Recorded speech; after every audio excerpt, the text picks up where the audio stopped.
আগে রাজমিস্ত্রির কাজ করতো। সারা ভারতবর্ষ তো মুসলমান। নমস্কার, আমি কৃষ্ণপদ অধিকারী। এই সময় কম, শুরু করো। দেখতে মজা আয়েগা।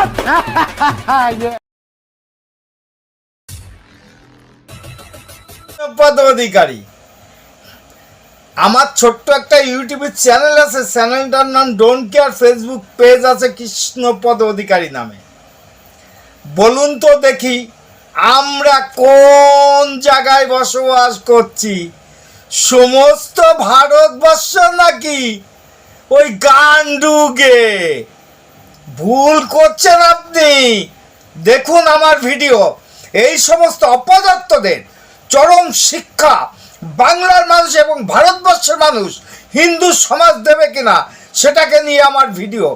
হিন্দুরা কোথায় ভীতু, কোথায় আপনারা দুর্বল? আপনাদের এই ধরনের কথা দিনের পরে দিন একজন না একাধিক ব্যক্তি যখন করে যাচ্ছে, চুপ করে আপনারা কেন নীরব দর্শক ভূমিকা পালন করছেন? কিসের আশায়? দেখতে পাচ্ছেন তো আমাদের পার্শ্ববর্তী একটা দেশে কি হচ্ছে, সেখানে হিন্দুদের কি অত্যাচার হচ্ছে, কি অনাচার হচ্ছে। এখনো যদি এই ভারতবর্ষের সনাতনীরা যদি না জাগে, তাহলে আগামী দিনে এই সনাতনীদের ভয়ঙ্কর ভয়ঙ্কর বিপদ আসছে। শুনে রাখুন আমার কথা। দেখেন না ভিডিওটা, কথা সত্য না মিথ্যা? এই গান্ডু অপদার্থ কি ধরনের কথা বলে, এদের সাথ দেয় কারা, সেটাকে নিয়ে ভিডিও দেখতে থাকুন। ভিডিও। সারা ভারতবর্ষ তো মুসলমানদের। তোমার আছে কি? তুমি ভাতা যে দাবি করছো, আছে কি তোমার? বলছে কেন মুসলমান ইমাম সাহেবরা শুধু পাবে, হিন্দু কেন পাবে না? তা তোমার বাপের টাকা আছে, তুমি পাবে? আমাদের দিল্লি জামে মসজিদ আমাদের, তাজমহল কাদের? আমাদের। হাজারদুয়ারি কাদের? আমাদের।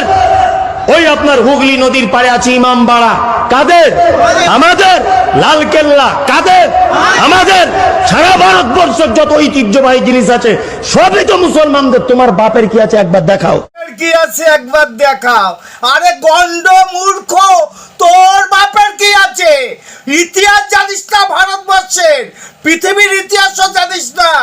সেই জায়গায় দাঁড়িয়ে কথা বলতে গেলে সাবধানতাভাবে বলবি, ঠিক করে কথা বলবি। তোকে একদিন আমি ফোন করেছিলাম, তুই ফোনটা ধরিস নেই, গান্ডু কেটে দিয়েছি ফোনটা। যদি তোর এত ইসলামী গর্ব থাকে তাহলে মুখোমুখি আমার সামনে একদিন লাইভে আয়। তোর ইসলামী গর্ব আমি মূর্খ একজন, আমি ভেঙে দিতে পারি কি পারি না সেটা বাংলার মানুষ দেখে নেবে। কথা হিসাব করে বলবি, যা বলবি কথা হিসাব করে বলবি। মমতাজুল ইসলাম আগে রাজমিস্ত্রির কাজ করতো, পরের বউকে নিয়ে পালিয়েছে। কোনোদিন মৌলানা হলো না। দাড়ি রাখলি কি মৌলানা হয়ে গেল নাকি? হ্যাঁ, এখনো চুপ করে আছে। দেখেন না একের পরে এক কি অপমানিত আমরা হয়েছি। 2 ঘন্টার মধ্যে তোমাদেরকে যদি ভাগীরথীর গঙ্গায় না ফেলতে পারি, অর্থাৎ ইসলামের দাওয়াত দিয়ে তাদের মধ্যে ঈমান নিয়ে আসলে এটা আল্লাহ তাআলাকে খুশি করা হবে। আশীর্বাদ চাচ্ছি, অনুরোধ করছি। আমার একটা ইউটিউবের চ্যানেল আছে don't care, Facebook page Krishnapada Adhikari. ভালো থাকবেন। আগামী দিনে নতুন কোনো ভিডিও আপনাদের সামনে আবার কথা হবে। নমস্কার, টাটা। খতম, টাটা, বাই বাই।